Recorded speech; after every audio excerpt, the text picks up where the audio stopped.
السلام عليكم ورحمة الله وبركاته. اللهم صل وسلم وبارك على سيدنا محمد وعلى آله وصحبه أجمعين.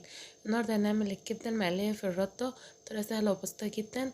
دي معانا كبدة بنقطعها شرايح سميكة شوية مش رقيقة، ونعصر بصلاية في الخلاط ونحط عليها ملح وفلفل أسمر ونتبلها بيها من بالليل أو قبلها بساعتين.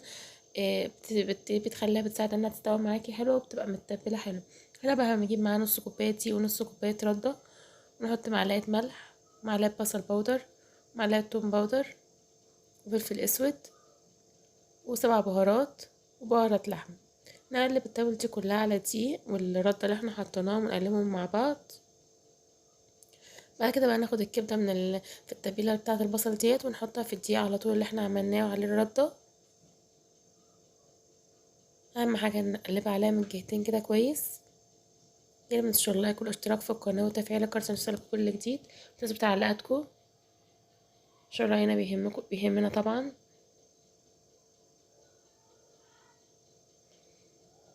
هنعملها بقى كده كويس، هعمل بقى كل الكمية. شايفين خلصت كل الكمية.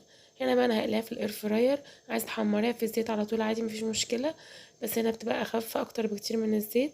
هنا بس دهنا زيت بسيطة، ونكون مشغلين الاير فراير نسخنها شوية قبلها بدقيقتين. اهم حاجة تنيها كويس زيت. هجيب بقى الاير فراير سخنتها شوية واحط فيها ورقة زبدة وادهنها برضو زيت، واحط بقى الكبدة تستوي فيها نفس الطريقة اللي احنا عملناها بالظبط. تحمريها في الزيت عادي خالص، لو انت عايزة تحمريها في الزيت على النار. حلوة جدا وطعمها حلو جدا وخفيفة قوي.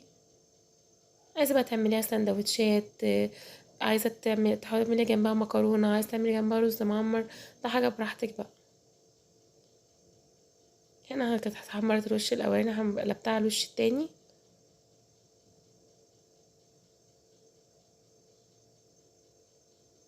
شايفين انا دخلها بقى تاني لحد ما اخلص واحدة. خلاص كده استوت معانا.